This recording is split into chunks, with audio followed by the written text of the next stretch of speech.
Hello and welcome to Andrew and Tom's 10 favourite films of the past decade. This list is not ranked. We selected 5 films each that we enjoyed the most and feel defined film for us in the past 10 years. Andrew is up first with a choice that has startled me. Hello, Andrew here. Uncut Gems. Even though the film came out the tail end of the decade, I just can't get it out of my head.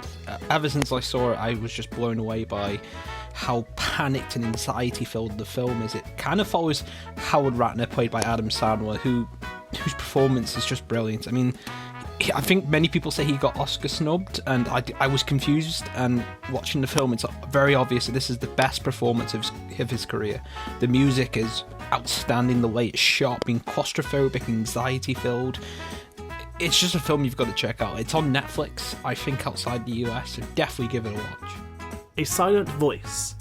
A Silent Voice is a beautiful film made by Naoko Yamada. The film begins with the main character, Shoya, as he bullies the new girl in school, Shoko, for being deaf. The other students encourage this behaviour, teachers ignore it, and some kids join in. However, when Shoko's mother brings this issue to the school's attention, Shoya is the one who is punished because he started the bullying and did the majority of it. He then finds himself cast out for doing the same as everyone else, but slightly worse. The film shows Shoya at his lowest point. He seeks redemption and forgiveness. He takes it upon himself to befriend Shoko and takes steps to better himself, but his lack of awareness for others' needs takes effect. This movie has the most beautiful visual storytelling, a tranquil soundtrack, and characters you will become emotionally attached to. Birdman. I love Birdman. As a fan of Batman 1989, see Michael Keaton take on the story that's homaging his whole role in those 2 Batman films, as this dude was known to play a superhero. It was really just a stunning performance from him, and probably one of his best performances. And it kind of shows how Michael Keaton just isn't this washed-up actor from the 80s, and he has, especially in his older age, a lot of grit behind him. And it's just really interesting to see, because the film is shot in this one-take style, and it gives this kind of performance of a stage play through that. And that's what the film is about. It's about a washed-up actor trying to create a stage performance to kind of get his career back, get himself known again, like he was as Birdman, to get himself to be in people's hearts again. It's one of those kind of things that you sympathise with, and it's hard to not think that maybe a bit of Michael Keaton was in the film, a bit of his kind of struggle and his kind of feelings. Joker. Joker is astounding, from its gritty visuals, the claustrophobic soundscape, and Joaquin Phoenix's immaculate performance. This is a story about how a man can fall into madness. Every second of this film grabs your attention. Watching his fall is tragic, and yet there lies elements of beauty. It is a film about perspective despite being told from one person. The film uses colour in incredible and yet very subtle ways at times. The film's message is to spend more time and resources on the mentally ill, a message that speaks to a lot of people, which is why I also feel this film is extremely important. It also doesn't portray the Joker as being deranged, but a man who has been wronged far too many times. Death of Stalin. If there was a comedy that stuck with me this year, and I mean a comedy that I just can't forget, it's The Death of Stalin. It was just this mixture of British and American comedians coming together to tell this kind of very serious story, obviously adding gags and jokes, because the story itself is based on real events. Each one of these characters were real, and what of the backstory shown about them was real, but obviously events were trimmed down and cut for a film. But when you actually watch the film, you learn something. You're learning about the atrocity Stalin did. The film is taking this critique stance on communism, which is a good thing, because many people don't understand how evil Stalinism was. He had this cult personality where everyone feared him, and the film explores this, and obviously using jokes to explore this, but explores this untamed, showing people being shot and killed and taken away just for even standing up to him. So I just thought it really surprised me. And the story overall was really interesting. The actors all gave a great performance. Generally, I'm just not going to forget this film, and I really want it on 4K Blu-ray. The Disappearance of Haruhi Suzumiya. It's quite simply a masterpiece. The story takes place after the events of a TV series, The Melancholy of Haruhi Suzumiya. The main character, Kyon, finds that his friend Haruhi Suzumiya has somehow vanished and his other friends don't either remember Haruhi or don't remember Kyon. Kyon goes on a deep personal journey of self-reflection and growth while suffering. However, some things that have changed alter Kyon's perspective and he strives for change. This movie moves me more emotionally than any other. The animation is gorgeous and the artwork makes me shiver with the cold aura it projects. The disappearance of Haruhi Suzumiya is an incredible roller coaster you cannot miss out on. Blade Runner 2049. Catching the Blade Runner films late. I was late to the party, I do have to put my hand up and say.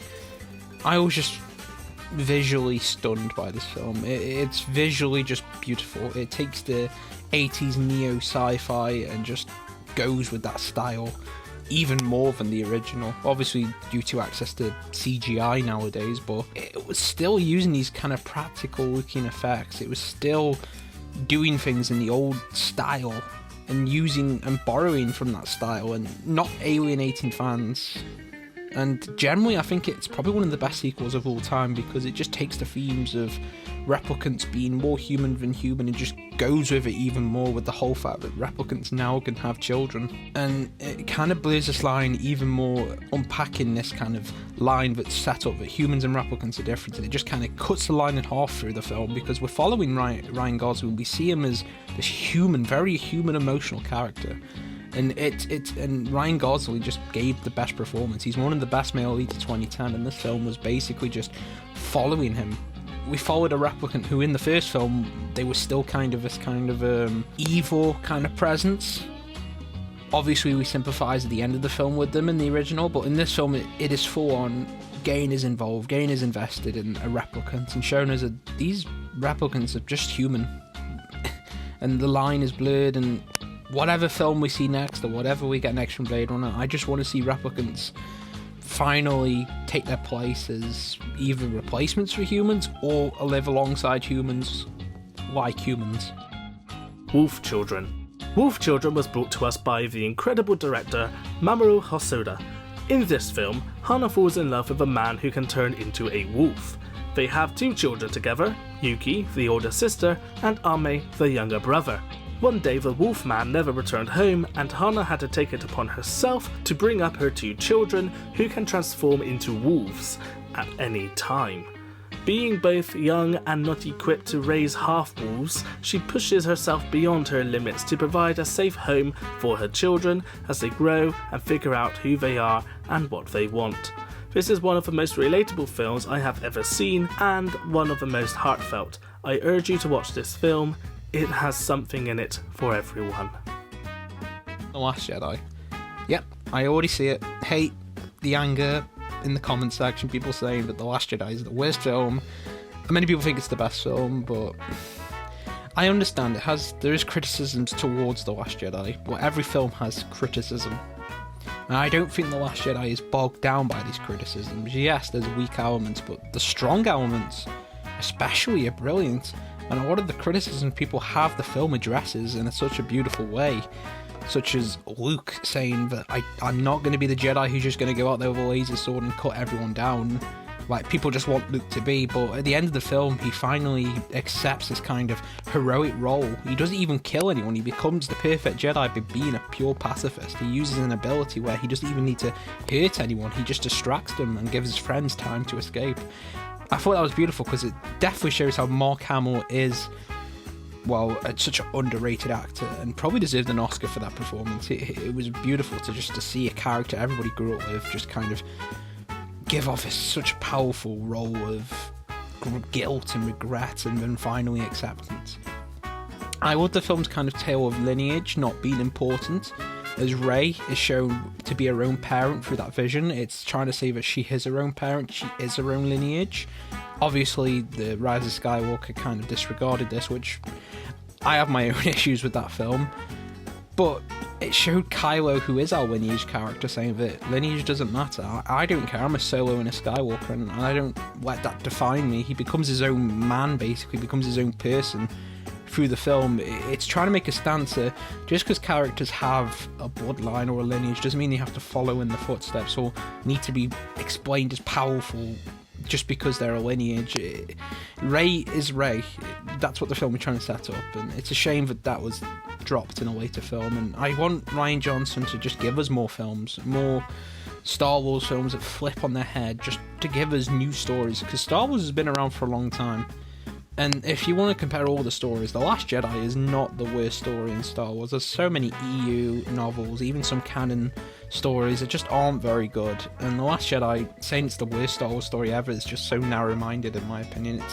It's one of my favourite, and it's a film I keep watching and keep returning to and learning so much from. Alita Battle Angel. Alita Battle Angel is an incredible cyberpunk movie, taking a look at life in the gutter. Alita is a cyborg who has just been awakened and is on a journey to find her place. However, because of what she is, there are unsavory people who want her dead. Alita faces many problems throughout the story, all of which are relatable, like an overprotective parent and living up to the expectations of others. Alita takes it upon herself to rise above, take her sword and recklessly charge at the enemy. She gets beaten down, she gets torn apart, she loses so much, but she never gives up. With many biblical references, an unforgettable cast of characters, and an Oscar-worthy performance by Rosa Salazar as some of the best pacing I have ever seen in a film, Alita Battle Angel proves there are so many more exciting ways to tell a hero's story without conforming to the hero's journey trope. This movie made some of the greatest leaps in motion performance capture that has changed how the technology will be used forever. Alita Battle Angel is a gem far too many people missed out on last year. If you enjoy epics, then Alita is for you. And there are our 5 favourite films each of the past decade. Do you agree with our selections? Is there one you think we missed? What do you want from the next decade of film? Personally, I would like to see less franchise films taking the lead in the box office and see some new IPs take control. I am very much looking forward to James Cameron's Avatar story finally being adapted to the big screen with 3D screens that don't require 3D glasses. Very exciting. What about you, Andrew? With the looks of things with 2020 being such a big year for film now, with obviously the advancements in technology such as the Unreal Engine backdrop kind of screens that were used in The Mandalorian now going to take place in films, we could see some really outstanding filmmaking this year, obviously through even more advancing tech. I wonder what the next Star Wars film is going to be like. Is it going to take more from Rian Johnson, or is it going to be something completely different we've never seen before, which I hope it is. And I just hope that Adam Sandler takes another uncut gem kind of role this year. I just want to see him in this decade kind of define himself as an actor who is powerful and good, who is strong and confident, not just an actor who does bad comedies. I want to see Adam Sandler finally become the Oscar actor many people know he can be. And if he can do that in the 2020s, he can define his career, and that's what I want to see the most. So that's what I'm excited to see. Anyway, thank you for watching, and this is Andrew signing out. And that's all from us. Thank you very much for watching. Please like this video and subscribe for more videos from us. We'll see you next time. Goodbye.